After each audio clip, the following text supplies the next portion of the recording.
Yeah, hello. Good evening, class. Good evening, sir. Oh, Yes, sir. perfect. Did we try our assignment app? Yes, sir. Yes, Perfect. please. Yes, sir. Uh, Let me try sharing the slides, then we continue from there.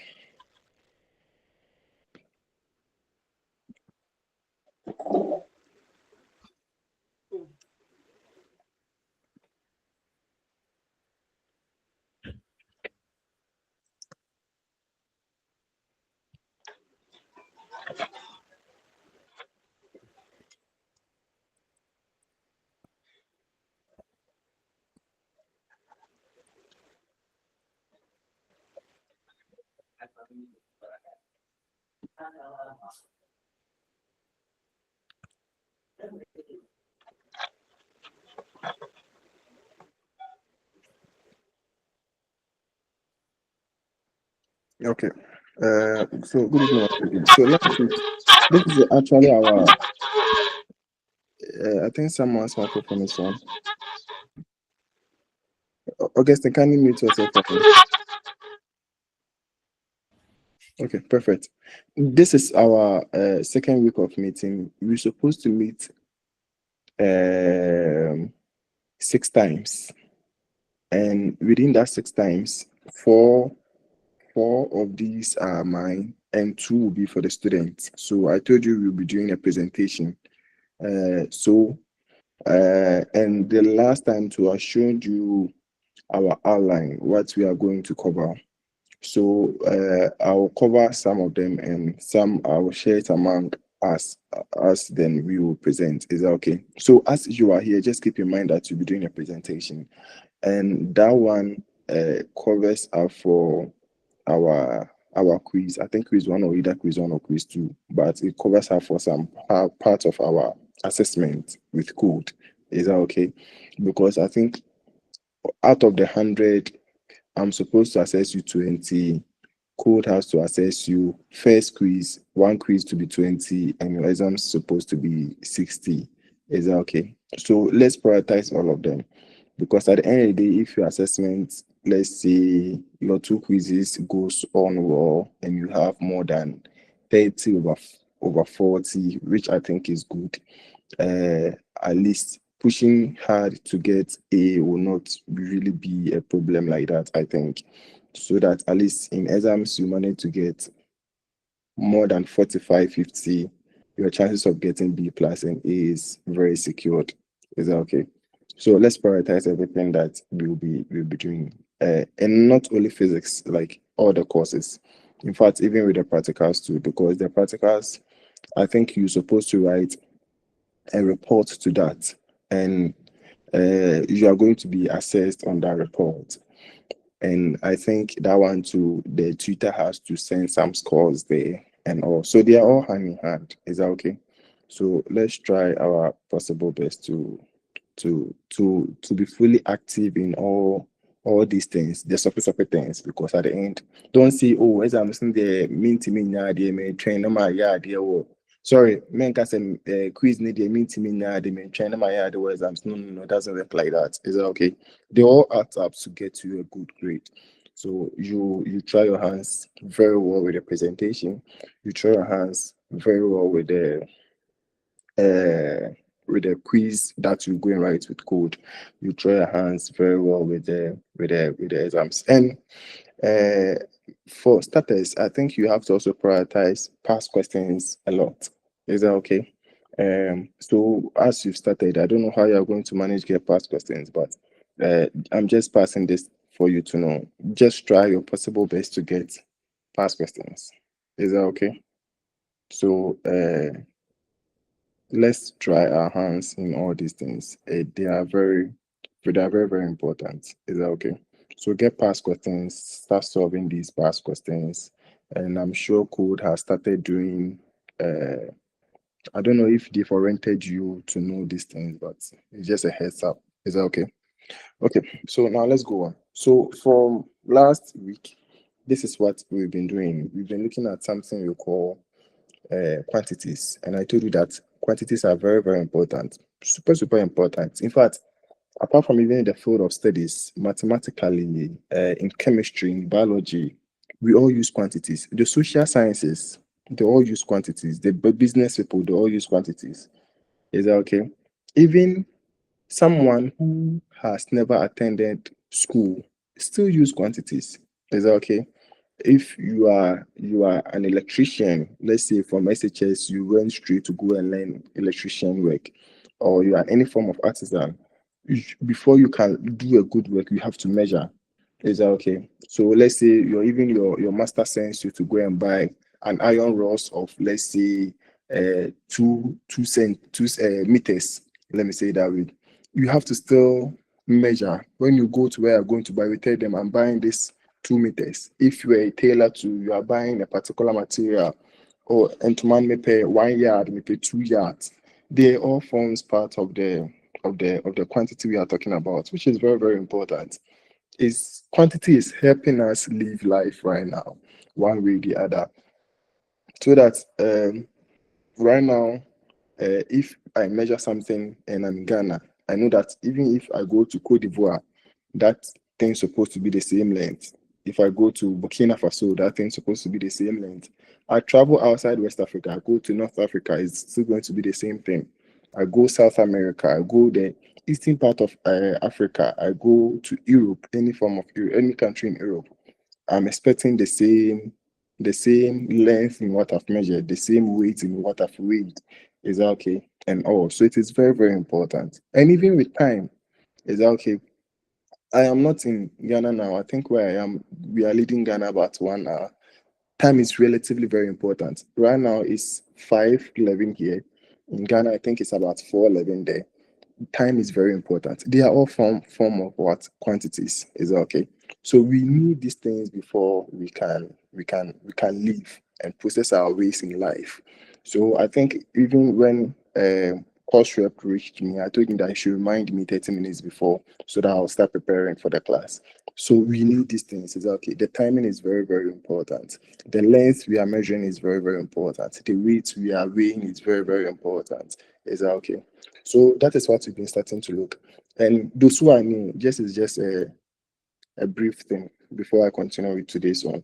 And we started talking about we having something called fundamental quantity, and we having something we call the derived quantity. And under fundamental, we have 7 of them. Fundamentally, is that okay? So in a book, you see fundamental, in a book, you see basic. They are all very okay. In a book, too, you will see independent quantities. They are all very okay. Is that okay? So we have the mass, we have the length, we have the time, we have the temperature, we have the current, electricity, luminous intensity, and amount of substance, which they all have their unit and their symbol. It's two different things. Is that okay? So the unit is meter. When you are writing, we present it by M. This is small m, not big M. Is that okay? We have grams. We write G. The kilo is just a prefix. We mentioned it last week. We have seconds, we have ampere, we have Kelvin, we have mole, we have candela, that is in CD. Is that okay? Which they all have their unit attached.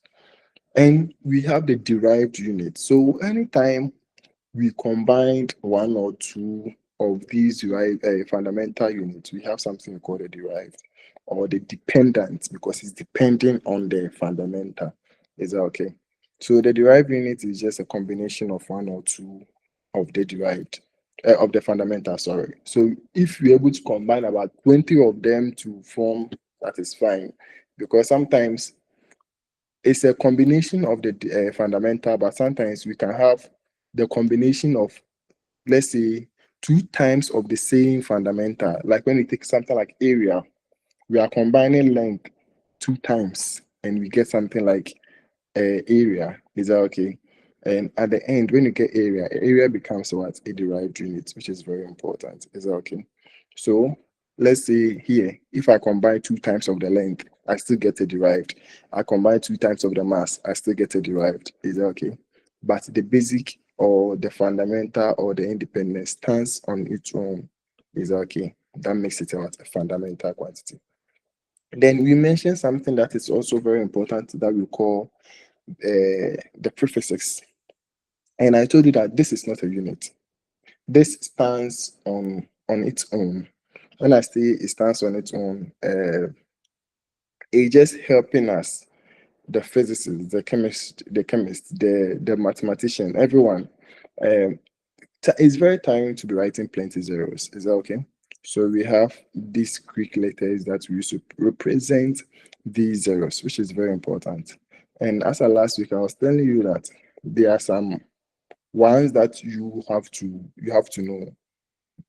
If they give you a question, there's no way they will tell you that micro means this. No, no, no, no, no. So if they give you a question, they will just write 2 kilograms. Is that okay? They are not coming to write at the end of the question. So at the end, the student has to know that K, it means 1,000, micro means -6, pico means -12. No, no, no, no, no, no. They are not going to do that. Is that okay? So the individual student has to know all these things. Is that okay? So at least most of the times, the ones that mostly repeat, at least you have to know from the pico, maybe up to the tera, which is very fine. Is that okay? And I think they have a simple singing name to present these things, but I don't know. You can just find out. But at least know a tera, know a giga, know a mega, know a kilo, know a hecto, know a this deca. Sometimes you see some book they write it C, some of them write it K, which is fine. Know a deci, know a centi, know a milli, know a micro. Micro, some books they write it C. Here is K. Still, don't worry, it's fine. They have a nano, we have a pico. Sometimes the pico too, you see it's C, not a K, which is fine. Is that okay? So let's keep note of this. It's very important. And we looked at how to convert these prefixes. Convert it from milli to centi, convert it from centi to milli, to meter, just the standard form to a kilo and all, which we've looked at. So I'll not go through that again. And I spoke to you about how we are able to standardize time. Is that okay? We're able to standardize length. We're able to standardize mass. And I don't know if you will bear with me. When you buy a new phone, YAM phone, sometimes you have to go to settings and set your own time. But you see, of late, the smartphones that we have, do we set our own time or it says the time itself? Who has any idea about it? Immediately you insert your SIM card, then the time will be set itself. Perfect. Is that okay? So we uses the networks providers time. So let's say MTN, Vodafone, any network that you are using. So the smartphone adjusts to the network provider's time. And it's not like first the smartphone wasn't having that feature. Sorry, first the young phone wasn't having that feature. Sometimes some young phones too, they can do that, which I don't really know. But of late, the smartphone, you don't have to really worry yourself. You just get internet, it will just set itself automatically. Or even if you don't have internet and you insert any SIM card, any provider, network provider, let's say MTN, Vodafone, Tigo, any of them, you insert it and automatically it adjusts itself to that network provider's time. Is that okay? Because they are the one providing us with service. Is that okay? The phone is just the hardware, but the software inside, they are providing us with the service. So it's very important. Is that okay? But time itself has a way of standardizing itself. If MTN feels their timing is wayward, they have to go so that they is set for them. And we have something called the longitude and the latitude. I'm not coming to teach that, but that is why individually, the whole world, we all abide with a particular time. Is that okay? Depending on which part that either your longitude or latitude is passing. Is that okay? So if your longitude is passing through the zero, that is the GMT. If it's passing through the +1, -1, +2, -2, but Ghana, our own is GMT. Is that okay? So ours is zero. But if it's +1, -1, I think where I am is +1. So if Ghana, no, it's -1 rather. If Ghana is 6, we will be 5. And I think if you're at Canada, it will be about plus or minus, I think 5 or 6.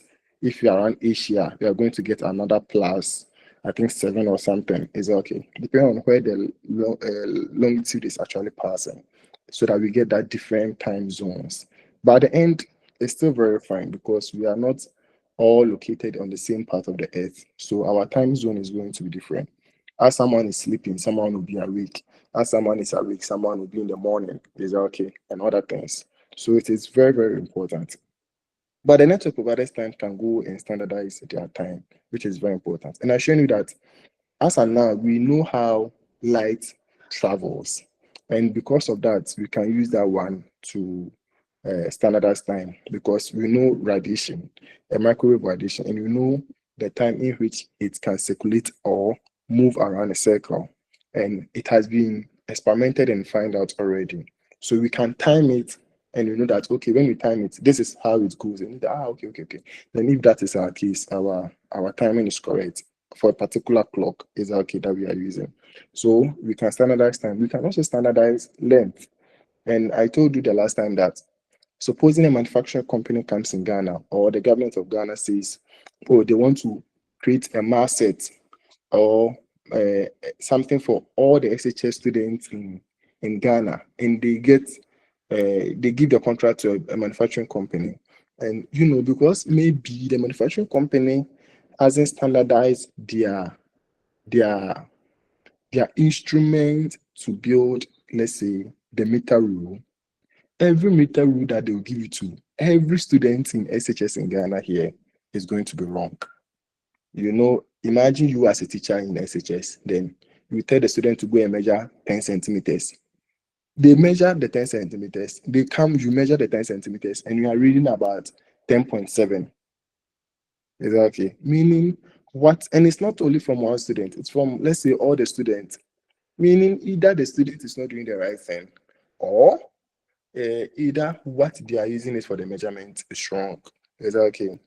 And let's say you go and find out, so it's a ruler that you guys are using. You check your 10 centimeters is different from the ruler's 10 centimeters. So it means there's a problem with one manufacturing company, either yours or theirs. Is that okay? So that is a very big problem. So every manufacturing company has to go and standardize their instrument, and it's very important. Even UCC, my lab, when you are there, when you use instruments for some time, you have to send it to standard authority, which I mentioned last week, and you send it to them, and they will standardize it for you. They will calibrate it and say, okay, your thing can measure the right thing that we want, so it's fine. You can go send it back. Is that okay? So it is very important. And if you want to do that, we can just use the distance that light travels. We can use that one. We know that light travels within a particular amount of this time. So we can use it to calibrate the length that we want. And this is a standardized way for all the world. Is that okay? But when you go to standard authority, this is not the procedure they use. They also have their own instrument to measure it. But the whole world, if we are standardizing in France, this is the procedure that we use. And if you want to standardize mass too, I explain where we have a particular material we call the platinum iridium alloy, which we know the mass. So we can use that one to calibrate. Is that okay? So as standard authority is standardizing our instruments in Ghana, with time, they also have to send their instrument to either one part of African body that does this or France, so that their instrument too is standardized. Because if theirs is not standardized, any calibration they do for any research lab in Ghana is also going to be wrong. Is that okay? So calibration, validation, and standardization procedures is very important in the science field. Is that okay? Then we entered dimensional analysis. These are all recaps. And we said for dimension, we can look for length, we can look for mass, we can look for time. And if we are representing it in dimensional form, we call this one L, we call this one M, we call this one T. They are big, big. So we went through how to do this, and I think we did this, yes. And we checked how we can validate equations. where we said if you get a dimension of this one to be the same as this, then it means the equation is valid. Is that okay? And we did for this and this. So let's say if the left-hand side we had LT minus 1, then this one we are getting, let's say, another LT minus 1. So a quick question to the class: is the equation valid or is not valid in a situation like this? It is valid. It is valid. Perfect. In a situation where we have 2 in front of this, is the equation valid or is not valid? Sir, it is valid. It's still valid. Is that okay? So Yes, can you sir. justify why it is still valid for me? The validity of equation does not affect numbers. The equation is valid because numbers are not dimensional quantities. Okay, so numbers are dimensionless. Is that okay? We are looking at the quantity. Okay. And I gave these questions. Have you tried it? Yes, please. Yes, Yes, please. yes, sir. So now maybe let's go through together. So show that the expression this is dimensionally correct, where V and V naught represent the velocities, A represents acceleration, and T represents time interval. Use dimensional, and the next one, use dimensional analysis to find the unit and the dimension of speed. That is C, and gravitational constant G. The second one is not really clear because I think I should have given you an equation. But apart from that, I think we should be able to do it. But let's look at the first one for now. I'll take time and go through the second one. I think it's not complete. Is that okay? So, but the first one, what did you get?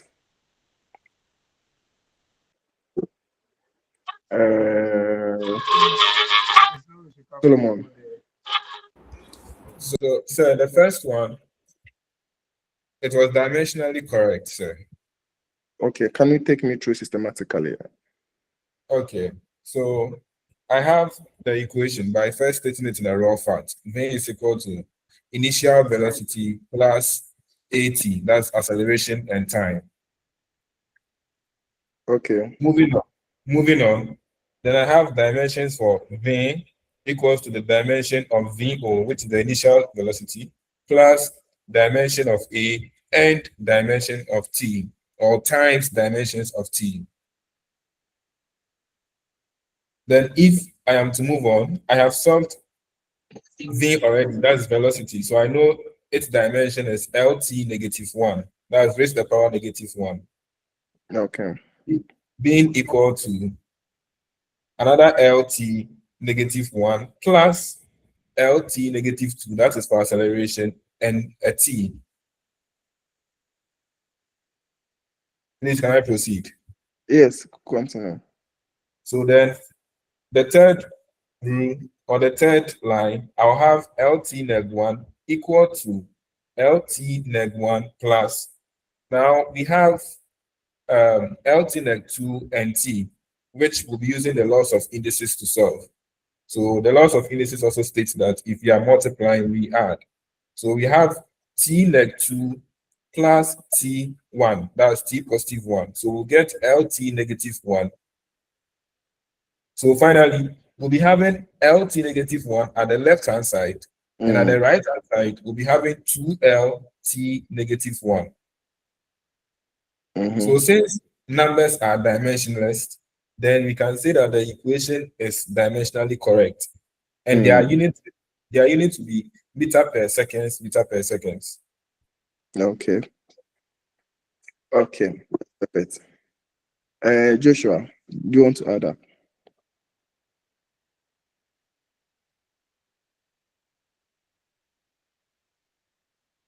Hello, Joshua.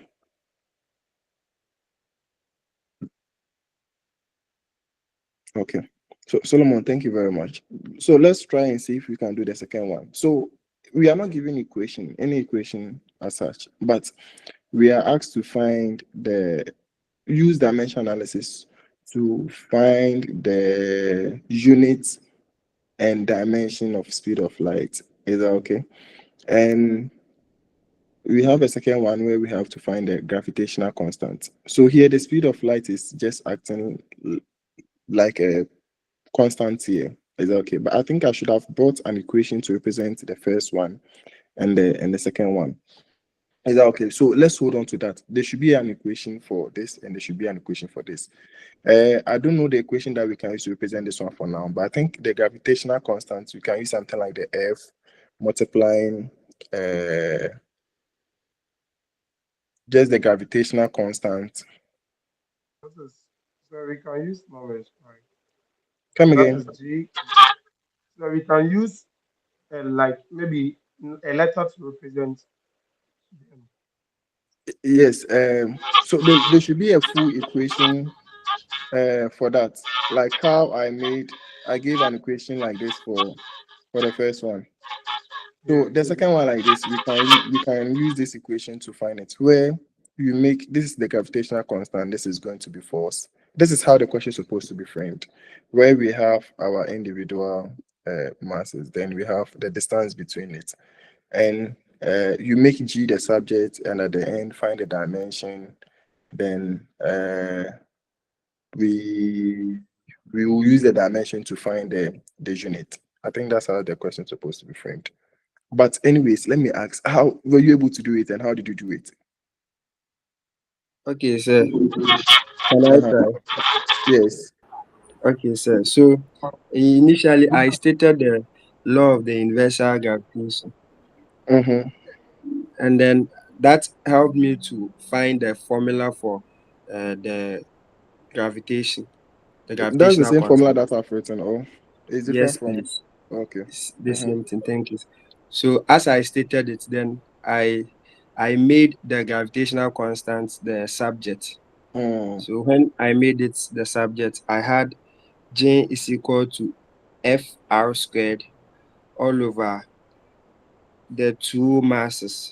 mm, And then I found the gravitation, I found the dimensional analysis for the force and then the distance apart and then the mm, masses. So I mm, had J is equal to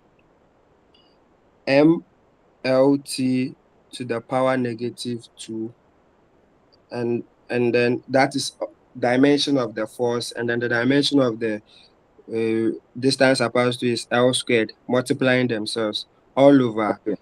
M squared. And then I deducted it, and then I had G is equal to ML cubed T to the power minus 2 all over M squared. So when I got here, then I deduced it to its unit. So we have the unit for the masses and then the distances and then the time. So I had meter cubed per kilogram per second squared. That is the units that I had for the gravitational constant after Okay. deducing it. Okay. That sounds good. It's good you went, but I should have given you the formula. So sorry about that. Apart from Godfred, who tried it and how did you go about it?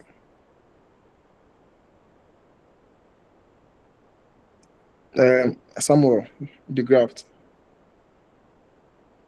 So, Yes, sir. so I also used the same formula Mm-hmm. where I also stated that the formula for gravitational force F is equal to gravitational constant times the mass of the stationary body times the mass of the body orbiting around the stationary body, Mm, all divided by the radius apart between the two masses. mm, Then also I made the gravitational constant the subject, where I okay. had A is equal to the force times the radius square all over the two masses. Mm-hmm. That is M times M. Then I went on by looking out for the dimension for force, the radius apart, and the two masses. So Okay. I had force to be MLT net 2. Then the Okay. radius, I had L square all over M square, which is the two masses. Mm. So we know that in indices, when number of the same bases are dividing, we subtract their powers. So I took the M square, which is dividing MLT square, multiplying the L square, which is the radius, and I subtracted it from 1. So it's supposed to be M 1 minus 2, which gives us what? M is equal M raised to the power negative 1 times L cube times T neg 2. So that becomes the dimension for the gravitational constant. Then the unit, since we know that M is kg, then L is in meters, then T is in seconds, we can say that the unit for the gravitational constant is kilogram per meter cube per second square. That is what I had to say. Kilogram Per meter cube per second square. So the answer you had was M raised to the power negative 1. Yes, sir. L L raised to the power 3. And T Then raised to the T power raised to the power 2. Negative 2. negative 2. Perfect. Yes, sir. I'm just trying to understand the equivalent conversion that you did. Okay. So at the end, we have M representing the mass. Yes, sir. Going to be kg, right? Yes, please. Yes, sir. So if we have kg, so kg minus 1, I guess. Yes, please. But what you said is kind of different. You just said kg m cube, then the t minus 2. Oh, I didn't hear you. I was thinking if I'm mentioning it from mass, the length and the time, it's supposed to be kilogram meter cube per second square, or kilogram per meter cube per second square. That I've written it kg It's not minus kilogram. 1. He said, It's very confusing, yeah. So I think he had the right answer as mine, but in representing it in the unit, if we say it in that way, it will be wrong corresponding to the answer that he gave. So okay. it's supposed to be meter cube per kilogram per second squared, because Okay. the mass is raised Is to the the first. power minus 1. Okay. Yeah, so Okay. it's supposed to be per. You see, per, because it's minus 1 to the exponent of minus 1. So if you are saying it's supposed to be So I the think it's supposed to positive be answer. something like this. So Godfred, mention your answer again. Or is it Godfred who's talking? Yes, please. Meter cube, Meter cube Cube. then per kg. kilogram, Mm-hmm. yes, per second squared. Okay. It's supposed to be something like this, yes. If Yes, we are please. translating it directly, because we had M minus 1, then we had L 3, then we had T minus 2. Is that okay? So the T minus 2 is what is given as per the second squared, and the M minus 1 is given as the per kilogram, and the L raised to the power 3 is given as there's no negative, so just M cube. Is that okay? But we are bringing the M first because there's no negative there, so that we can continue with the per. Is that okay? Because literally, the conversion is supposed to be something like CL cube divided by M L T squared. Is that okay? Which is literally the same as in unit form, the meter cube all over kg second squared. Exactly, so that we get something like this. So let's just take note of that. Okay, so that is a good start. And I think with what we have, we can also do another small conversion. Sir. And yes, Sir, please, I have a question. please ask. Okay. Please, the question is about the question one. The question one. Yes. Okay. Yes, the question one. So please, that one, can you leave it? Can you leave the answer as LT raised the power negative 1 equals LT raised the power negative 1 plus LT raised the power negative 1? Yes. Okay. Thank you.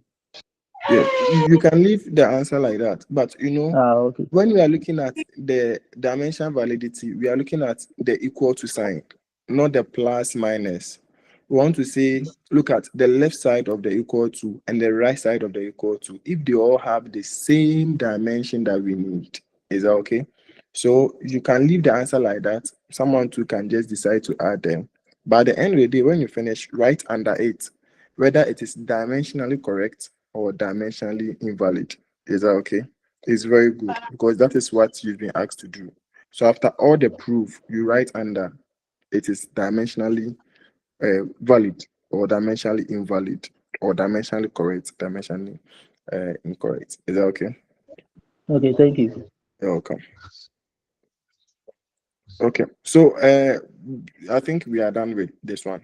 So the speed of light, how did you go about it?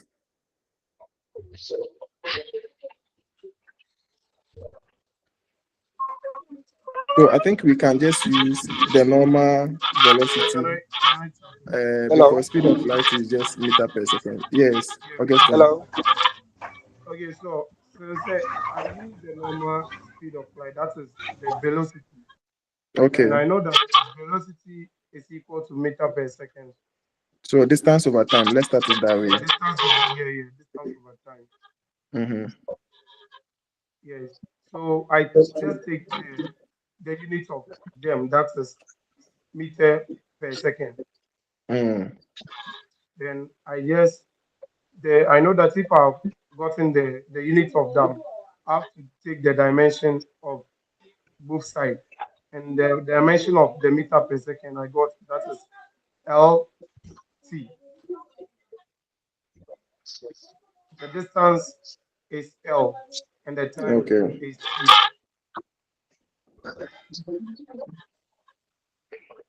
Sir. Yes, Augustine. Yeah, then I Sir. got LT minus 1 as the LT dimension minus of one. the Okay, okay. yes, That's perfect. as the Hello, sir. dimension of Yeah, Isaac. Yeah. According to Augustine, Mm. he made mention of a formula for finding velocity, and I think it is an error because there is a difference between distance and the speed and velocity. Mm. Yeah, because speed is scalar and velocity is vector. Speed is Mm. specified with only magnitude, and then velocity is Mm. specified with magnitude and direction. And then we are all teachers, we are all learning. In class, if you make mention of this, you are just confusing the students. So I think you have to check that. You have Isaac, come to. again with what you just said. I wasn't following up. I am saying that Augustine Mm. made mention of formula for finding velocity, Mm. and by this one is distance over time, and then Mm. velocity is displacement over time taken, and Mm. there is a difference between the speed and velocity. So I Mm. want him to do that correction. Thank you. Okay. Okay. yeah, thank you. So since we are using speed, let's stick to the distance over time. Is that okay? No, we starting it here. I'm an answer here. That way. So who is continuing? Are we done? So, sir, thank you for the addition. Is that okay? Are we all understanding what is going on? Do we understand? Yes, sir. It means we've solved this distance. Okay. So now let's go on to something different. Let's try and see if you can finish this. Let's look at vectors and let's look at scalars. Is that okay? These two things, they are very important and it confuses students a lot. Is that okay? So I'll try and see if we can just go through briefly. And I'm very sure you've heard or seen this before, either in SHS or anyway. We have something called scalar and we have something we call vector quantities. And these two are very, very important because we have one that is telling us something with respect to time, with respect to direction, and one that is just telling us something depending on how the magnitude is, which could be only the weight or the length of something that we are measuring. Is that okay? So it's like we are interested in how something is heavy, but we are not interested in how the heaviness tilts into an angle for it to move. Is that okay? We are not interested in that. And that is what is varying the two of them. So we want to look at scalar. When we talk about scalar, we're talking about only magnitude particularly. And when you're talking about vector quantities, we are talking about it having both the direction that it moves and the magnitude of it. Is that okay? And these quantities that we are talking about is just two quantities that I explained earlier, the fundamental and the derived. All of them summed up. That is where we are dividing them. Is that okay? So here we can see categories of them. Let's see. Is that okay? Where we have scalar, we have the vector. So I've given some examples of these. Is that okay? We have the length, the area, the volume, the speed, the mass, the density, and all. And here we are interested in the direction too. So we are talking about the displacement, the velocity, the acceleration, the momentum, and everything. Is that okay? So these two things are very important. Particularly when you're talking about a vector, we have a way of representing a vector. Is that okay? So we write A. Let's say we want to write vector A, and we want someone to know that we are talking about vector A. We write A, then we just put a small arrow on top, as I have done here. Is that okay?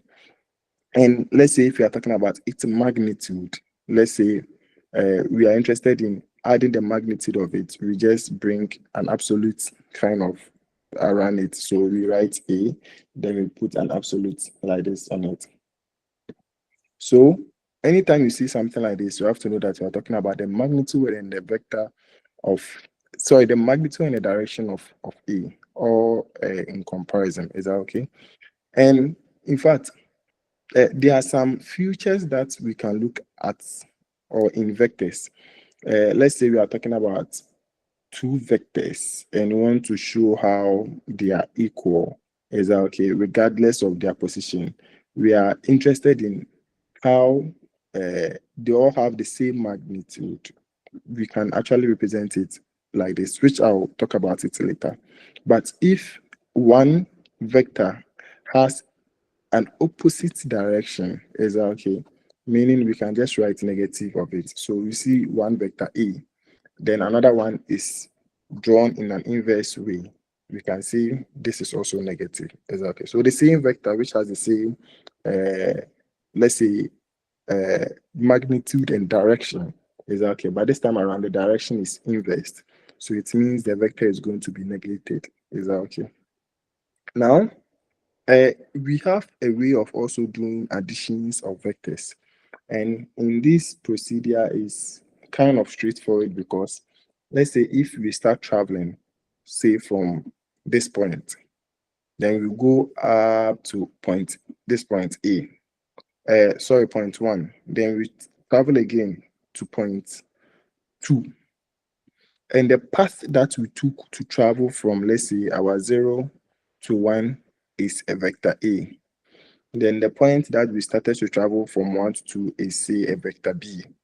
And you have to know that if we are talking about vector, we are talking about the magnitude and the direction. So here we are talking about the distance we've traveled and the direction that we use to travel that distance. Is that okay? So that is the A and the B. Now, if we are interested in finding the resultant of the distance that you've traveled, it's in simple terms, it's just adding A plus B. And it makes sense. It's like your house is here and you are going to buy something at a junction. So you walk from this end, go to this junction, then when you reach this junction, travel to another end here. And we just want to calculate the distance that you've traveled here and the distance that you've traveled here. That is what we are interested in. Is that okay? Which we can create something we call the resultant what vector from the distance you've traveled. So we can say, okay, then from where you started to the very last end that you ended, that is going to be our resultant vector. And here we are representing it by R. Is that okay? So we are just interested in the distance and the direction that we've covered in terms of vectors. And we've brought something we call the resultant vector at the end. Please, are we understanding? We can, of course, also start from, let's say we started from this point. We traveled 1, 2, 3, 4, 5, 6, 7, 8, 9. Then we ended here. So at the end, if you want to find the resultant, let's say this is A, this was B, this is C, this is D, this is E. So we went there, then maybe this last end is say G.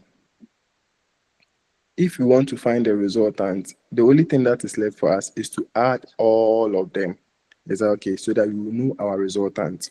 And here we are saying from where we started to where we ended is going to represent our resultant like R. Is that okay? So here R is going to be A plus B plus C plus D plus up to the last distance that we traveled. Is that okay? We will be seeing more of that. Now, if two vectors are equal, we have to know something here. We are going to call it a null vector because let's say a vector A, let's just say a vector A is equal to a vector B. And now at the end, vector A is equal to what? B. The two of them are equal. So at the end, we have A equals what? A. So it means that anytime this one travels to this end, we will get something like A minus A to be equal to what? 0. And that is 0. And I've written something here. Anytime we have our results to be 0, it means that we have 0 magnitude and no specific direction. Is that okay? A vector that is 0, it has no magnitude. It doesn't have any direction to go. So it's very important. And that is what we call a null vector. Is that okay? So let's keep that one too in mind. Now, let's look at another thing. We want to look at something we call components of vectors. And as I explained earlier, let's say we started from here to travel. We travel from this end through a vector AX, and we travel to this end through a vector AY. So at the end, our resultant vector is going to be A here. Is that okay? Which in terms of what we've just learned or what I've just explained, we can just see A is what? The resultant vector is AX plus AY in simple terms. But here, I want us to relate something. I want us to relate the angle that it is traveled. Is that okay? That is what we're going to relate. So I'll bring something like a cos and a sine in here. Anytime you are talking about cos, anytime that we are talking about cos is what? Let's relate it in trig. The opposite, the hypotenuse and adjacent. Adjacent over hypotenuse. Adjacent over hypotenuse. Yes, sir. Very good. So we have adjacent over hypotenuse. So here our adjacent is where? AX. A sub X. And hypotenuse is vector A. Vector, Resultant vector. resultant vector is great. Then our opposite is what? A sub Y. Okay. So it means that if I'm writing a cos is adjacent over what? Over the hypotenuse. So AX over A. That is what I have here. And now if I'm bringing a sine in, so it means that here I can just make AX the subject, right? Then at the end, I will get AX to be equal to A cos what? Cos my theta. If I'm bringing sine in, sine is going to be what? Opposite over hypotenuse. Over hypotenuse.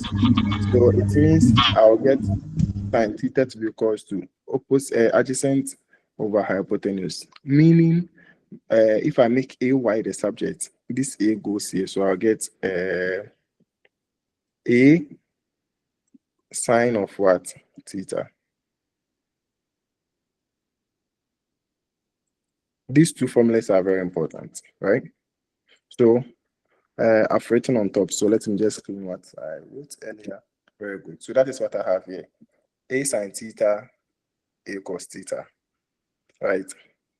Now let's look at this in two different ways. We want to look at the AX in particular. So the AX is representing horizontal component or the X component of the vector, and the AY is representing vertical component or the Y component of the vector. That is just by the way. And as I explained to you earlier, I told you the horizontal vector is this plus this. Is that okay? But we can also look at it in a different perspective, where we can look at this one as in a Pythagoras theory manner. And you know, when you're talking about Pythagoras theory manner, it means our A squared is equal to going to be what? Can someone help me? Yeah. Mm-hmm. A sub x square plus A sub x. So we are going to get the AX squared plus, Yes, like plus what A sub y square. very good. Yes, sir. So we can look at it in this perspective, where because we are interested in the horizontal, the resultant vector, the total distance that we are interested in, we can just make the E the subject so that the square here goes off and a square root is created here. Is that okay? And that is what we have here. The same way, it means from what we have here, there's a possibility of us finding for A, this because we have a formula for it here. There's a possibility of us finding AX because we have a formula here. If we are given the resultant, is that okay? And there's also, if we are given the angle too, and there's a possibility of us, in case it goes the other way around, of finding the resultant if we are given AX and giving AY. And there's also a possibility of us finding the angle if we are giving the AX again and the AY. Is that okay? Because we know that in trig, tan is equal to what? Opposite over adjacent. Opposite over adjacent. Opposite over adjacent. We are going to get AY on AX. Is that okay? And that is what I have down here. Is that okay? So it means it's possible for us to find the angle. So all these formulas is telling you the possibilities of finding one quantity or parameter one way or the other. Is that okay? Supposing I give you the resultant, it means a question comes, you started from here, you traveled here, you traveled here. At the end, the resultant is this at an angle of this. It means we can find the horizontal and we can find the vertical component, right? What if a question comes, okay, you started traveling from here and you traveled at a horizontal component of this, vertical component of this, find the resultant and find the angle of travel. It's still possible we can do that. Is that okay? So depending on how the question comes, with these formulas, it's very possible to just play around it.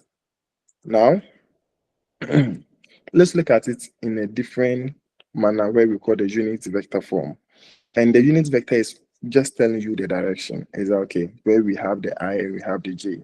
And the I is just telling us in horizontal component manner. We have the J telling us in the vertical component manner. The same thing as we did earlier.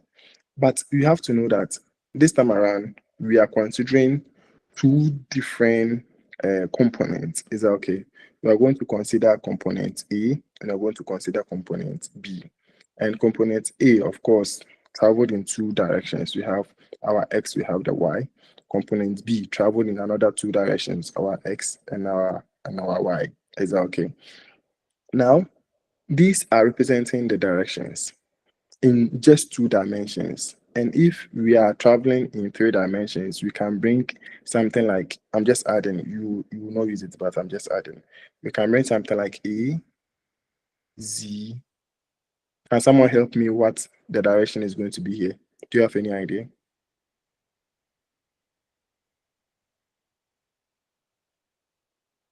Joshua, do you have any idea? Joshua, your hands is up. Okay, so the third direction that we mostly travel is K. Is that okay? So it's most at times we have. So what we have here is only two dimensions, where we have our X and we have our Y and the Cartesian. In a higher level, a little higher level, we will do something like Z, where here we are talking about three dimension. Is that okay? So the X is representing the I, this is representing the G, and this is representing the K. Is that okay? So I'm just telling you. Now let's look at something here. We are not interested in the. Sir, Yeah, it's okay then. please, is the K the constant of the proportionality, or I don't understand the K? I just want to know. The K is something like the I and the J. Okay, okay, Is that okay? It's just showing us the direction. okay. Okay, so now we have two components. We have the A and we have our B. That is in two vector forms. Is that okay? So this is traveling in this direction, this is traveling in this direction, this is traveling in this direction, this is traveling in this direction. Now, what we want to look at here is we want to look at the resultant of the two. Is that okay? Resultant of the two of them. So we are going to combine the resultant of A and B. Is that okay? The earlier version, we are only considering only one. Is that okay? Now we are considering only two. So we want to find the resultant of these two. And it's going to be as simple as what we did before, where this time around, what we have to know is that the directions is able to add up easily, but we can't move other way around. Is that okay? So when I say the directions, I mean this and this are in the same direction. They can add up. This and this, they're in the same direction. They can add up. Is that okay? In the earlier version, I'll show you something called the scalar quantity. No, scalar vector and so I'll show you something like that. Where which and cross vector, which one we can multiply, which one we cannot multiply. I'll show you something. But for now, just put it in mind that if we have AXI and we have BXI, because they are all in the same direction, we can add the two of them. And because we have AYJ and we have BYJ, because they are the same direction, we can add the two of them. Is that okay? And that is what we have here. So we've just grouped like them here, right? And because, of course, they're in the same direction, we can just remove the I. So the I here moved out, and we have the I standing out here. Is that okay? So AX here went to BX here, and AJ here went to BJ here. Is that okay? And we have the I out here. We have the J out here, right? Now, we are just trying to, because this is plenty, we are just trying to represent it by another letter, like the resultant, where we have this one, the Rx, to be equals to what? AX plus BX, and our RY equals to AY plus BY. Is that okay? So here is just going to represent the direction of travel, and the RY is just going to represent the direction of travel again. So at the end, this is what we are getting from our R, but we have to know that Rx is equal to what? AX plus BX, and RY equals what? AY plus BY. The same way we did for only one quantity, or let's say one component. This double component too, we can do it the same way, where we can look at the it in a Pythagoras manner, where we can, let's say we want to find for only R, so we can just make the Rx squared plus the Ry squared, and we know that Rx is representing this whole term here, which is very important, and the Ry is also representing this whole term here. And we can bring in, of course, tan again in, as I showed you earlier. Is that okay? To find for theta, if you want to find theta. Is that okay? So this is just in looking at it. This was looking at it in only one vector form, Is that okay? So only in vector A. Now we've just compromised and we've added another vector. So let's say we want to look at vector A, vector B, vector C. How do we find the resultant of all of them? How do you find the direction of all of them? How do you find the individual direction of travel to? How do you find all of them? Is that okay? Is it confusing or we are following a little? So we are following a little. We are Please, you are following. following.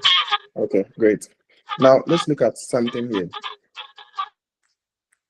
Anytime we are given something like this, now we have a vector. Look at the vectors here. Vector A, it has its own magnitude.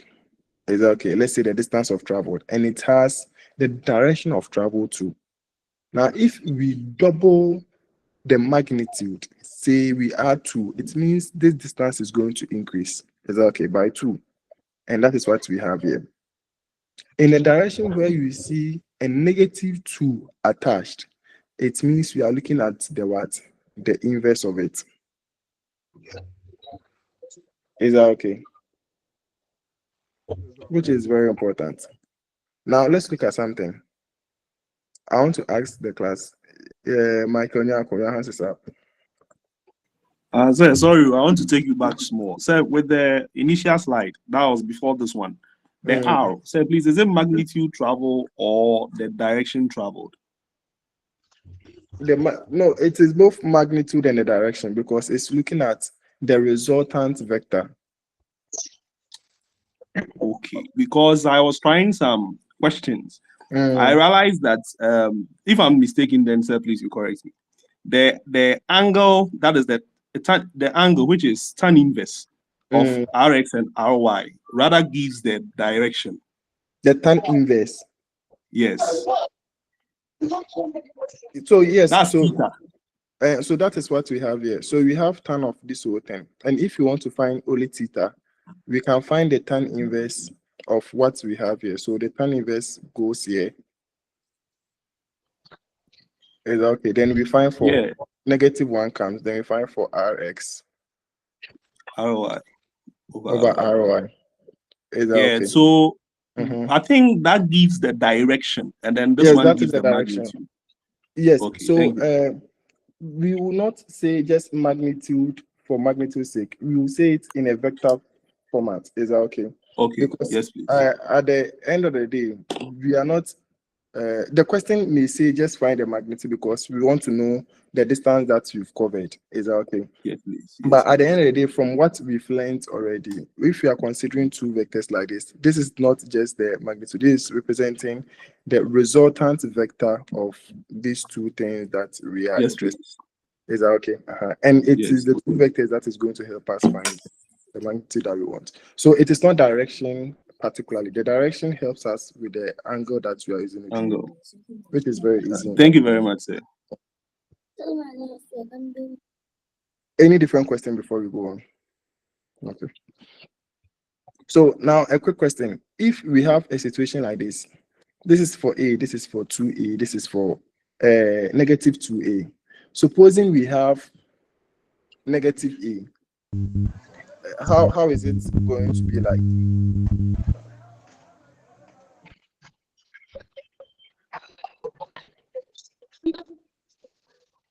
Please, the question again.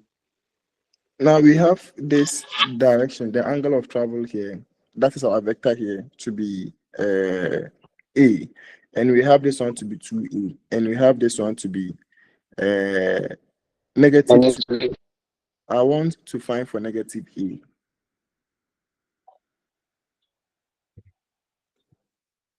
Yes. Is it going to move in the opposite direction of A? Okay, so that is going to be the opposite direction of A. Is that okay? Very important. So we just do something like this.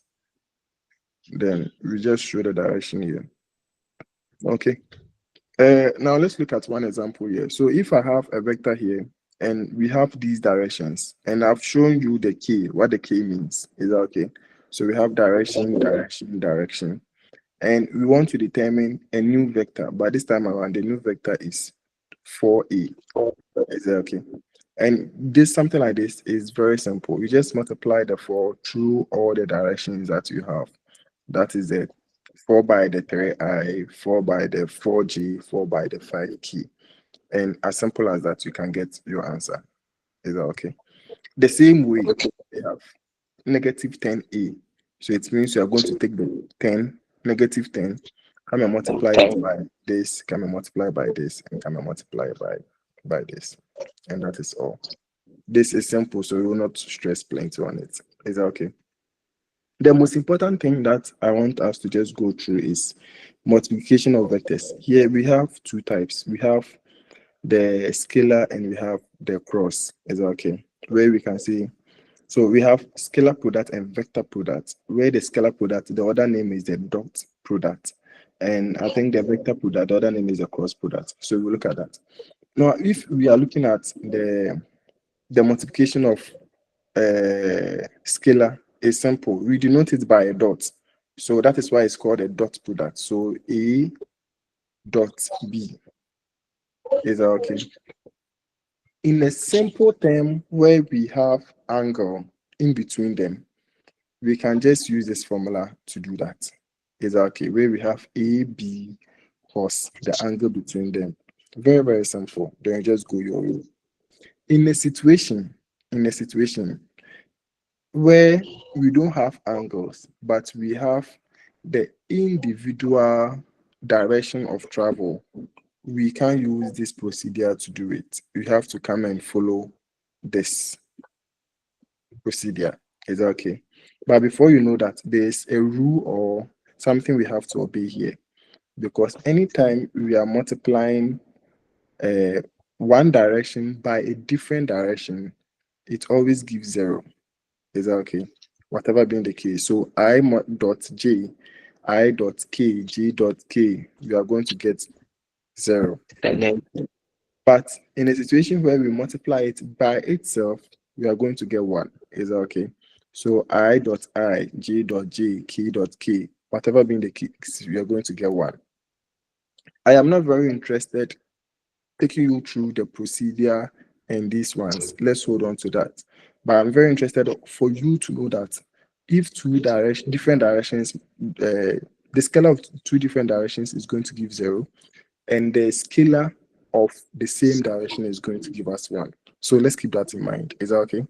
So it means that if I have vector A and I have these directions, and I have vector B and I have these directions, it's possible to multiply this direction and this direction, right? Because I and I is possible. Is that okay? So if AXI multiply BXI, what are we going to get? Any idea?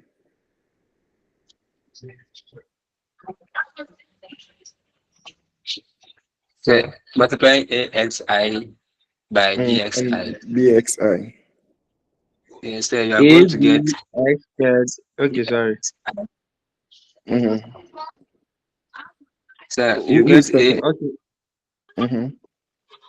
AX, You get what? So we are getting. I don't. Okay, talk. Someone is on the floor. Joshua, I can't hear you very well.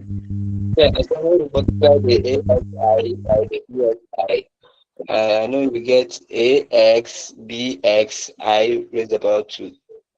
Okay. Any different try? Thank you, Joshua. Any different answer? So AX dot BX dot I dot AX dot BX I dot I. But this time around, I'm saying that anytime we have dot I, we are getting 1. Say. Okay. Say. Yes. You get AXBX. That is all. AXBX. Is that okay? So because the rule is telling us anytime we multiply the same direction, the I and the I goes off and you get 1. Is that okay? So the only thing left for me to just multiply the AX and the BX. The II goes off to be 1. But let's look at something. What about AXI and BYJ? Sorry, zero. Zero. Get 0. Zero. There we get 0. You get 0 straight Zero. away. Yes, sir. Is that okay? So the same way, if we do AXI and BZK, you are going to get what? 0. Zero. Is that okay? But in a situation where I take AJI and BYJ,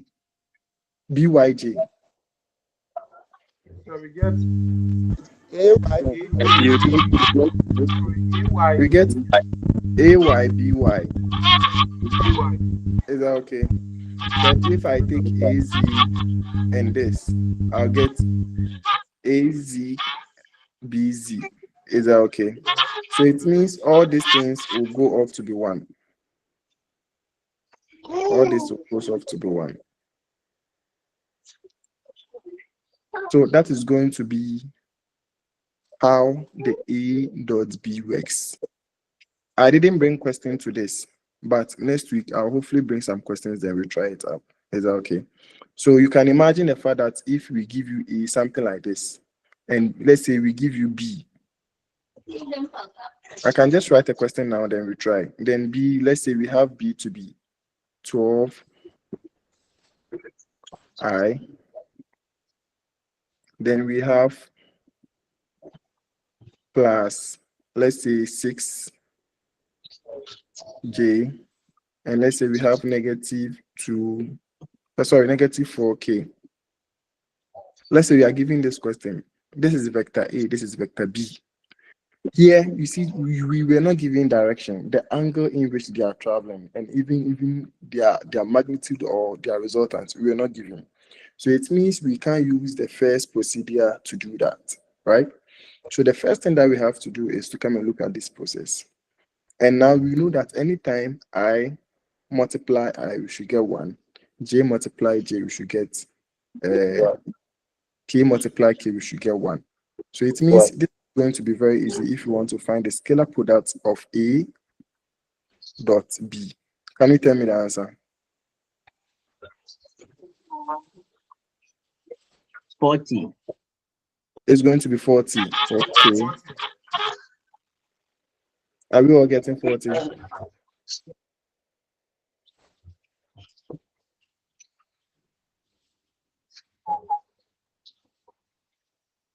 Yes, sir.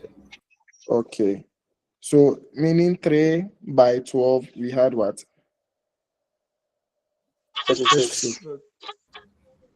Then 36. 4 by 6, we had 24.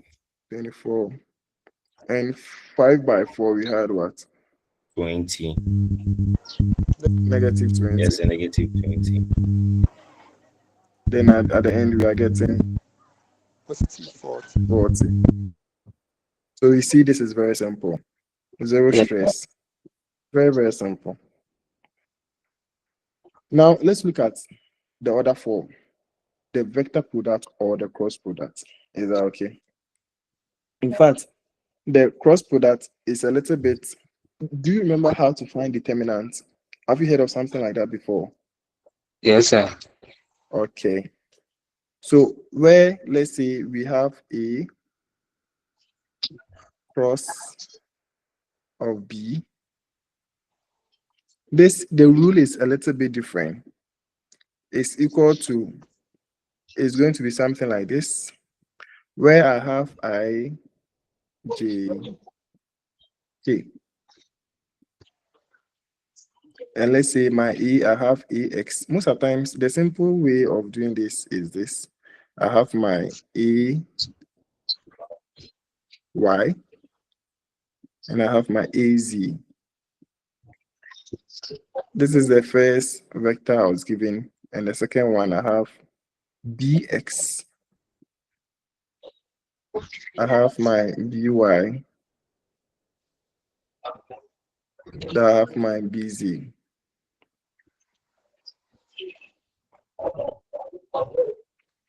Have we seen something like this before? Anyone so far? Okay, that's fine. So you remember, okay, Solo has seen something like this before. Perfect. So you remember when you were doing the scalar, the I dot I is giving us 1. For this, it's not like that. Anytime we have I dot, now we are cross I, I times we are I. going to get 0 rather. Is that okay? All of them, you are going to get 0. J cross J, 0. K cross K, 0. But anytime we have I cross J, we're supposed to get the other direction. That is going to be our K. And anytime we have I cross K, we are going to get the other form. That is going to be J. Anytime we have what I have not done, let me check which one that I have not done. I, J, K. I, K, very good. KJ Cross JJ. cross J. Then I'm going Yes, to sir. get what? I. I. Is that okay? This is the rule under the cross. Is that okay? If you are lucky, like the scalar that I shown you, and you get the direction and the magnitude is given, you just use this formula and that is all. You find your A cross B. Is that okay? But if you are not given, it means you have to come follow all this process. And this is how it works. The first thing that we have to do is to cross 1, 2. Because maybe I want the I, maybe let me start crossing from the J and K. Eraser.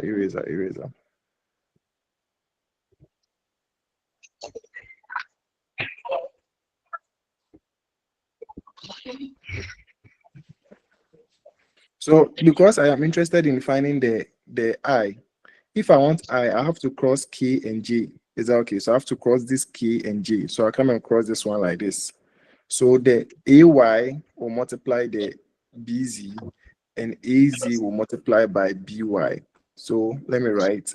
So the first thing that we are going to do, maybe do a bracket like this, and we will do AY BZ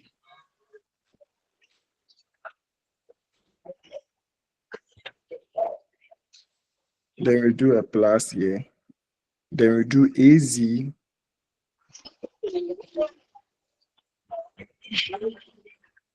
BY. There's a rule somewhere where we have to introduce a negative. I will show you later. So here it's represented by I. Is that okay? Because it's the J and the K that is crossing. Now, because we are interested in the J, we will cross what and what?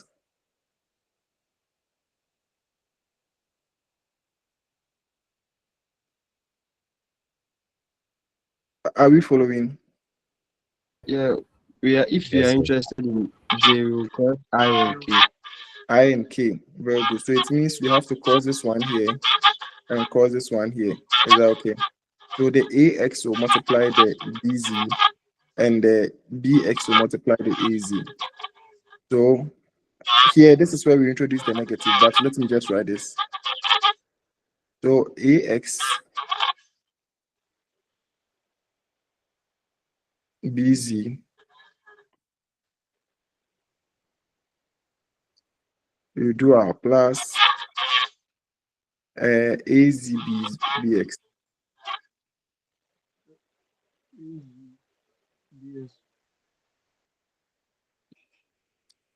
Then we will bring our J. Now let's start with the last term. Now I'm interested in the K. So I'll cross what and what? I and J. I and J.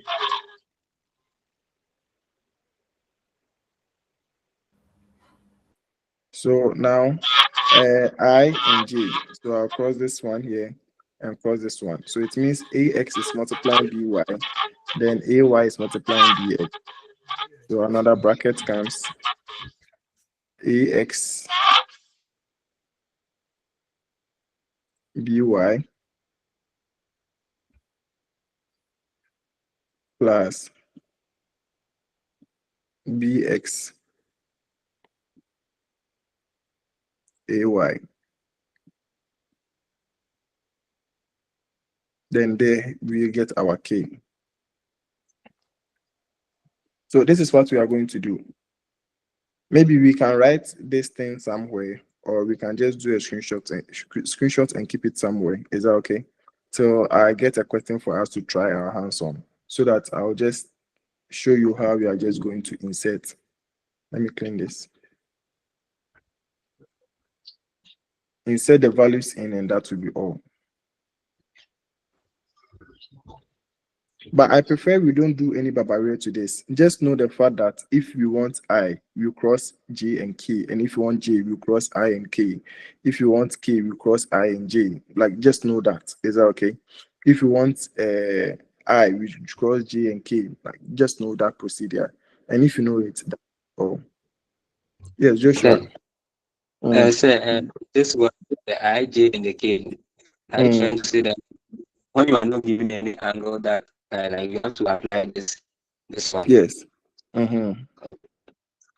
So you see the previous one like this. If we are giving angles between them, then it means we can just find for the value of the dot product. Is that okay? And that will be very easy for the dot. So the dot is AB cos the angle between the two of them. The same way for the cross is A cross B. AB sine the angle between them. Is that okay? If we are not giving it, it means there's supposed to be a third vector form. Is that okay? For a cross product. And you will see that anytime we finish solving these ones, another vector will be formed where we get a value attached to I, a value attached to J, and a value attached to K. Is that okay? And that is what cross vector or cross product or vector product is about. Is that okay?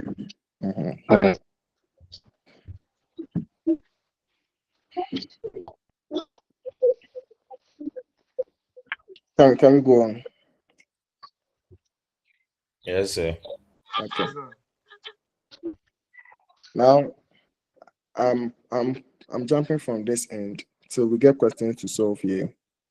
To kinematics. Kinematics is not plenty. I have only about 3 slides there because I didn't do any proofs there. So for kinematics, we'll just look at motions and I'll just finalize it there. So displacement. Someone even helped us correcting displacement and distance. And displacement has its own way because it's under a vector product. A vector quantity.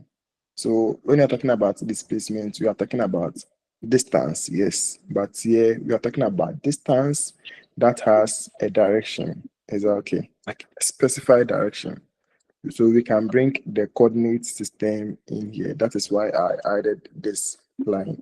And the coordinate system, I've told you right now that we have I, we have J, and we have what? K. And I've even drawn it to you that if you are talking about coordinate system, like doing the normal plot XY, in coordinate system, we call this one I, and we call this one J. And we can do a 3D of it, 3 dimension, where we can add one here that we call the K. Is that okay?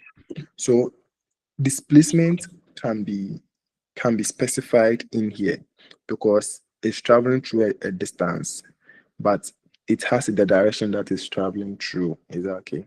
Which coordinate system that is passing, whether it's traveling through I or J or in between I and J or other things. Is that okay?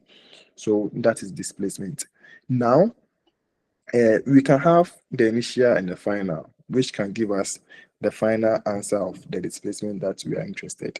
And that is going to be where we started, where we ended in its specified direction. Is that okay? So here I was just using only one dimension to show you that the direction, let's say it is traveling through a direction of I, this I. Is that okay? So maybe it started from here, and at the end of the day, this is where it traveled to. And that is what is of interest.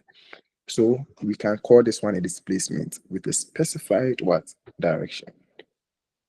Now we can also bring in something like a a speed, and also a velocity.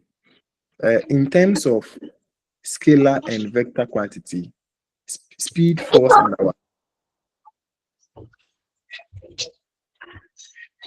Speed is a scalar quantity. And velocity is A vector quantity. okay. So we can look at the average speed, where in simple terms, just look at where we are starting and where we are ending with respect to time. Is that okay? Then of course we can find our average speed. Now, if we are looking at dimensions, which right now you are very familiar with, we can just find the L, that is the dimension of the distance traveled divided by the time. Is that okay? And at the end, we are getting our unit as meter per second. You are very familiar with this. And of course, you can also look at our average velocity. And here we are just talking about the displacement, particularly with our time. Is that okay? And you can even look at something we call the instantaneous velocity.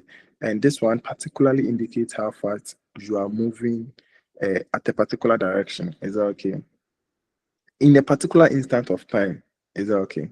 So we can relate that one. And most of the times, if we are relating this one, we look at the derivatives of the time that you are looking, because the t that we are talking about is very small, which something like this is either using a derivative form to solve it, which is the simplest way. But if there's a need and I see a question like this, maybe I'll show you.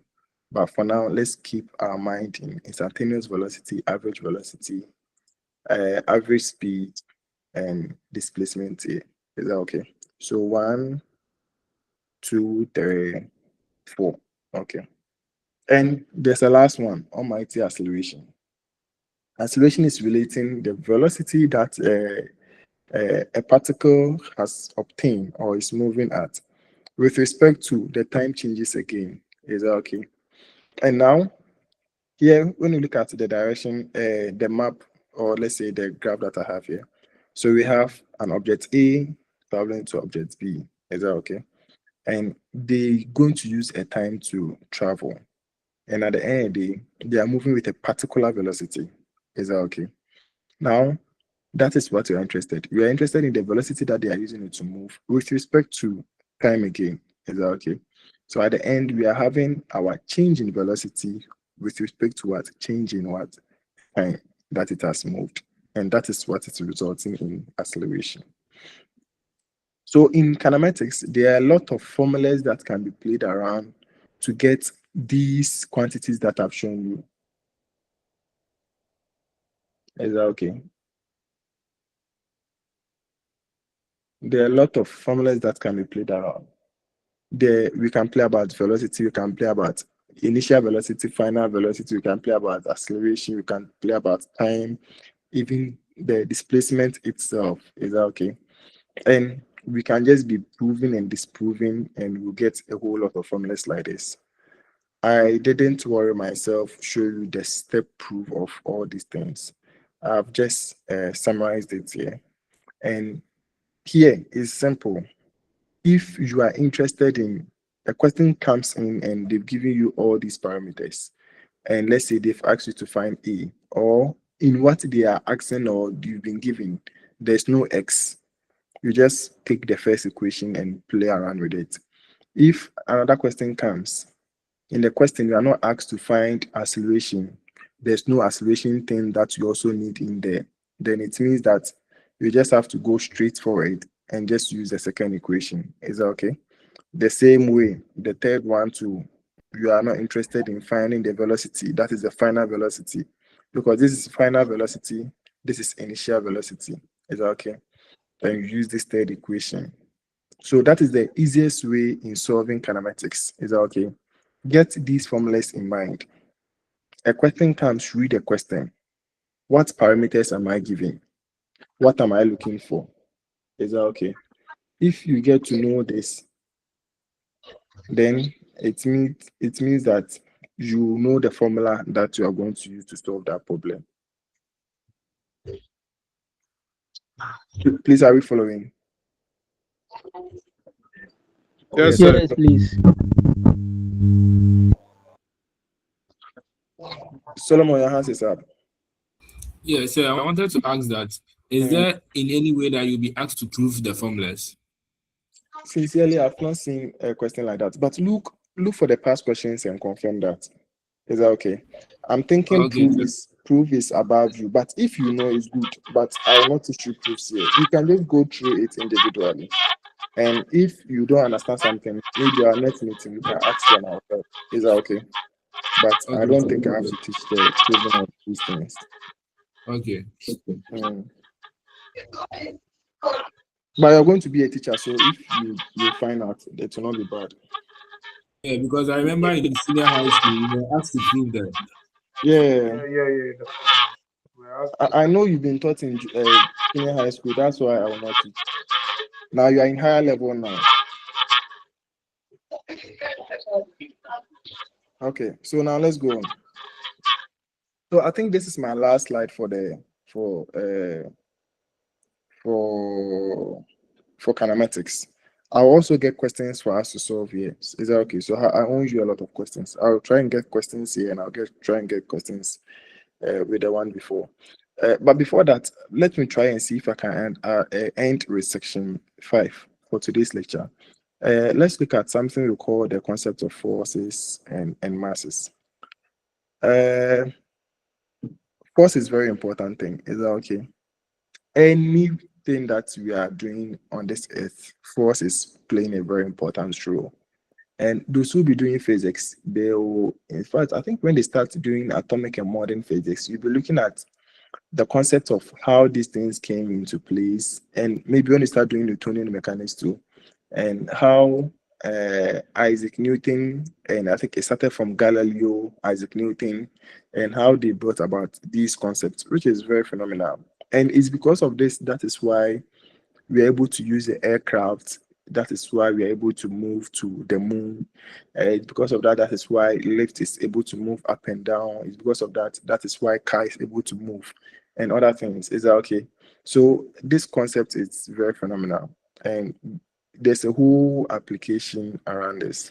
And in fact, even the microscopic objects that we know right now, like the atoms and everything, their understanding and their basic structure right now was based on these principles, like the Newtonian part. Because even, I don't know if you've heard of Darton before. When Darton started doing his experiment to look for the microscopic object, he did it in the macro, the big one, the Newtonian ways, before going to the smaller part. Is that okay? So it's very phenomenal. Now, when you're looking at forces, we can talk about two things here. We can talk about one, contact forces and field forces. Is that okay? Then this one, the name just explains itself. Contact forces, it means you have a direct and a physical contact with the object. Is that okay? And that is where the force is exerted between. And you can look at it in this way, like a typical frictional force. When we are walking, you are not falling because of frictional force, right? Now, there's a direct contact between you, the human being, your slippers, and the ground. So is that okay? So this is a direct contact force. You can also look at it in a way where, let's say, two people are trying to pull a rope. We are all pulling, pushing, pulling, pushing. Now, this is a direct contact force because there's a physical contact between us and the object or anything that we are trying to pull and push. Now, let's look at the field force, the opposite of it. So, the field force is between, there was an involvement of a physical force before, maybe, but at the end, the force is not exerted between a physical or any contact. Is that okay? It's just between the object and, say, an empty space or anything vacuum that it is playing around with. And you can look at it in a general perspective, like the gravitational force, where we throw something up, there's a force we don't know, but pulls it to the center of the earth. Is that okay? You are not there to pull it, something is pulling it. So that one is a field force, and it's like electrostatic force. And this experiment, I don't know who will teach this course, but I think it is under Is it next semester? Yeah, next semester maybe I will take it. So I will teach you electrostatics force. And this started from Benjamin Franklin, looking at the positive and the negative charges. Is that okay? So when we have something like this and we have a different charge and it's coming close, you see that this thing will not touch the rod. But when it gets closer to it a little, then it starts moving. So you see, there's no physical contact between the two ends, but something is moving. Is that okay? So this is a very typical field force too. Is that okay? So it is very important. Now let's look at something we call the mass and weight. Do we have any idea the differences between them, mass and weight? Okay, sir. I think mass refers to the quantity of matter in an object, and then weight is the force of gravity that is exerted on an object. Okay. The force of gravity that is exerted on an object. So let's say, is it Isaac who answered this? No. Godfred. Godfred, perfect. So Godfred, let's say, what is your mass? Sir, please. Have you checked your mass in the hospital before? Have you stand on the bar? Yeah. I 63 kg. 63 kg, perfect. So what is your weight?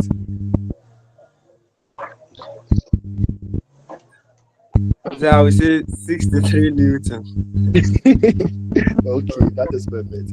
That's fine. Any different submission? Sir. Yeah. Yes, Isaac. Yeah. Difference between mass and weight. Mass of objects is constant, but the weight varies. Okay. So can you explain further? For the weight, I think for the mass, I think we have a little bit of understanding of it. But for the weight, let us compare and then the moon. The object on Earth, there is a gravitational force acting on the object, and we have a constant value for the gravitational force, which is either second square or 9.8 meters per second square. So, object on Earth, for us to calculate for the weight of it, we multiply the mass of the object by the gravitational force. Okay. If on the moon, I think it will give us different gravitational force, which will be different from the weight of the object. But for the mass, the same thing. Whether the object is on the moon or on the Earth, the mass will be. That's all. Oh, okay, perfect. Any different submission? So Isaac, thank you. So I want to add to what Godfred said. So I think that mass is also a scalar quantity and weight is a vector quantity. Right. Okay.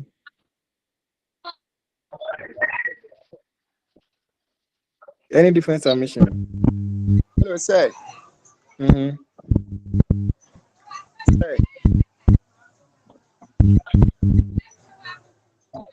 Sir. Yeah, Isaac, I'm listening. Addition to what Godfred said, as he checked his mass before, and he said yes, he made mention of 65 or 63 or so. And you asked him the weight. So for my view, I think he's supposed to multiply the mass that he got at 9.8 or 10 meters per second square. That's all. You said it to be what? I said he made mention of either 63 or 65 or so. And he asked him out of his weight. And then he said 63 or 65, the same thing. And I'm saying that for the weight, I think you should multiply the mass that he got, either 10 meters per second square or 9.8 meters per to get his weight. Okay, perfect. So everything that you guys are saying is perfectly correct. Now let's go through the two of them. So mass and weight has two different things together, but here we mostly mix them together. You go to the hospital, instead of saying you are checking your mass, you say check me weight, mommy, which is very wrong. Is that okay? Because the differences is very, very huge. In fact, you can be weighing 100 kg. You move outside space, maybe you'll be weighing 0. Is that okay? It's very, very different. So here we stand on the balance. It gives us in kg. Is that okay? So the mass is telling us the amount of matter that our body contains. Is that okay? But the weight is telling us the gravitational force that exerts on us. Is that okay? So it's related to a gravitational force for the weight. So it means if I am on Earth, my weight is going to be different. If I'm on Moon, the weight is going to be different. Because if, yes, the graph. So does it mean that we can say that the mass of a body is like weight in kilograms? The mass of the body, Yes, it's like the weight in kilograms. If I'm beginning to understand the explanation you are giving. the mass of the body is in weight in kilograms. I'm still not understanding that phrase. But maybe let me finish explaining and let's see if maybe Okay. it will come clearer. Okay. Yeah. So what I'm trying to say is when we stand on the balance, the reading that we get on the scale is the mass. So say I think Godfrey said he weighs about 63 kg. Is that okay? I think I weigh about 68. I don't know. So that is what we all weigh on Earth. On Earth, if we want to relate our weight actually, not the mass, it means we have to multiply our mass by acceleration due to gravity, because weight is talking about the force that is actually being exerted on us. Is that okay? So if I want my weight, the actual sense, I have to multiply my mass by acceleration due to gravity. Is that okay? And if I weigh 60, I'm using Godfrey's weight, 63. I can multiply it by the gravitational force of gravity of the Earth, that is 9.8. Is that okay? Then I will get my weight. This is how I get my weight. Now, in a situation where I am not on Earth, I've traveled outside space, there's nothing pulling me towards the Earth. I'm even weightless there. I'm just floating. In this situation, my gravity is going to be 0. So even if I weigh 63, my acceleration due to gravity is 0. So at the end, my weight is what? It's 0. Is that okay? Okay, Let's sir. talk about if I'm on Moon. What is the acceleration due to gravity on Moon? 1.66. Come again. 1.66. Okay, so it's around 1.6. So it means if I'm standing on Moon and I want to know my weight, I have to multiply the 63 by 1.6. Is that okay? Yes, sir. It's not strong enough to be holding you to the earth, to the ground. So then I'll get my weight. So that is what is differentiating the two. The mass is the amount of, it's like going to the chemistry department or coming to my department and you having, let's say, a gold that you have mined and you want to know the mass of it. You can't say you want to know the weight of them. No, you want to know the mass of the gold that you've gotten. So we will give you a balance like a Sartorius. Then you put it on it, then it will give you the mass of that particular substance. Now, if you want to find a weight, after getting the mass, because we are all on Earth, then you multiply by the acceleration due to gravity. Then you will get the weight of it. Is that okay? because that same material you're holding, if you move outside Earth and we are outer space, that particular matter may be floating. Is that okay? It will be weightless. So that is the difference between the two of them. Are we a little bit clearer? Yes, please. Okay. Now, I think I can end the class now, so that God willing, next week we will look at the questions I've promised. Then you look at Newton's law, and we solve some questions here. I think I have some objective questions. Then you start with the viscosity. This is the understanding. Any questions so far before I end the class? Okay, no question. Great. So, Okay, sir. It isn't a question, but last week I actually joined late, so I didn't get the questions that you said we'll be treating this semester. You said when you were starting, you said you've given us the topics that we are treating. So please it's in the you model. Do you have the model, the book Yes, itself? please. Yes, it's the please. same thing that we are following. Don't worry. So look at Okay, the thank you. outline of that model. Yeah, I'm exactly Okay, following thank it, but I'm lecturing, so I'm not going to take point every very details. I've summarized the things you need to know and the things I have to tell you, and I'm just pouring it out here. That is why my slides are not plenty. Is that okay? So Okay, please, thank you. I'll be pinpointing. It doesn't mean you don't have to read your model. You have to read the model, solve the questions, and importantly, I've told you go and look for past questions and start solving them ASAP. Is that okay? So Okay, read the please. model. This lectures is just guiding you, so that if you don't understand something, I come in and explain it. Apart from that, you have to read the model. You have to solve the questions in, please. Solve past questions, please. I've added please. It means Please, it's thank very you. important. Then before you write your quizzes and exams. Okay. So have a nice evening. I'll see you guys next week. Hello. Yes, sir. Sir, the question I want to ask is that in the morning you told me that the physics practicals, is a different lecture that, and with that, how do you do it since you are doing everything online? Oh no, that one you do it. You go to centers. So don't worry. When it reaches the code will guide you. So I think those who are in Cape Coast will come to my department, and those who are at Kasua, they will show you them a center to go.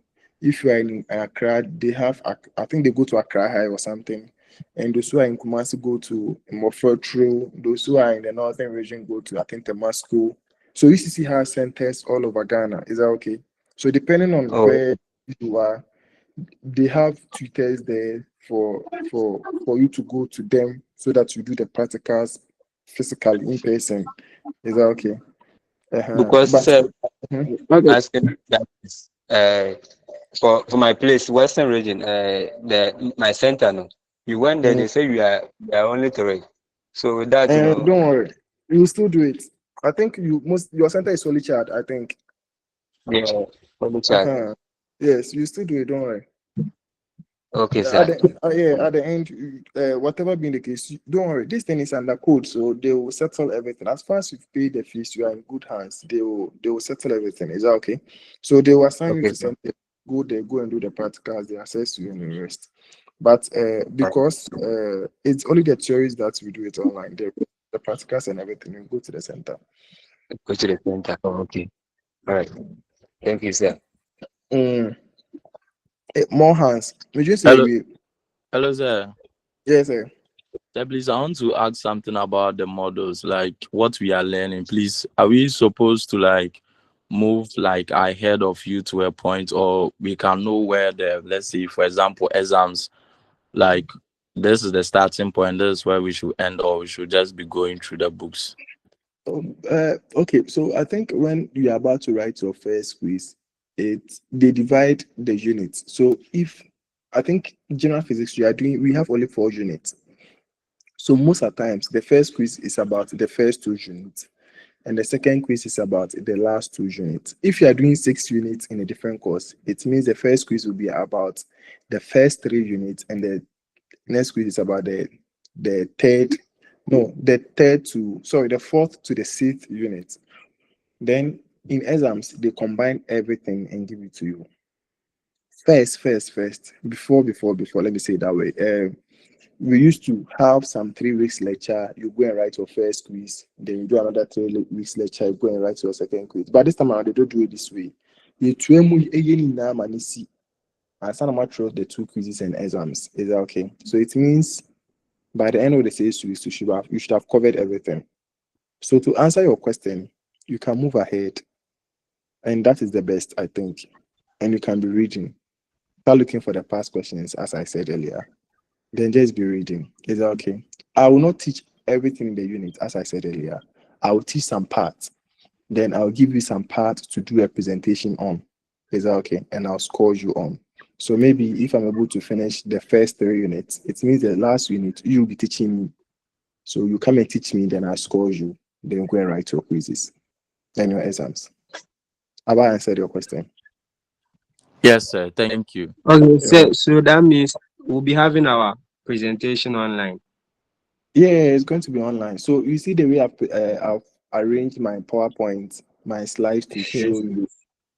So I'll give you like 10 minutes, maybe in groups, maybe individually, depending on how it goes. Then you come. So my name is blah, blah, blah. Today I'll be talking about, I'll be taking the class through this. So this is this and this and this and this. So you solve some questions if there's a need. You teach us like how I'm teaching you, give relevant examples. Then that will be all. Okay. Okay. You are teachers already, so I know you will not find difficulty in these things. Still, Charlie Yapon, I don't know, be a yeah, Godfred, Samuel, what is the problem? Joshua, what is the problem? Those of us in Cape Coast, where can we find your department? Because here we are new here, so we don't know your department. Don't worry. Mr. Montom was practicals, no, so I best solve our problem. Don't worry about this. Is that okay? Okay, sir. Don't worry. I'm not even in Ghana at the moment. You know, mature, me who start mature. If you drew one out, you figure something out. I will show you. If you have to go there, don't worry. I'll show you. Don't worry. In China time, in Drew. Why? Okay, sir. Thank you. So have a nice evening. Let's just wait till everything falls. Just read for now. Okay, thank you. Bye-bye. Okay, bye.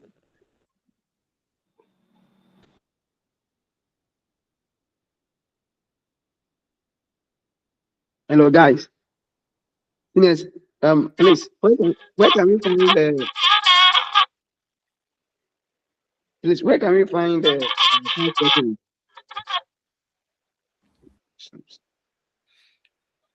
Please, the UCC will post it, but not now. I don't think there's an exact website to get a past questions, but you can ask. You can ask it.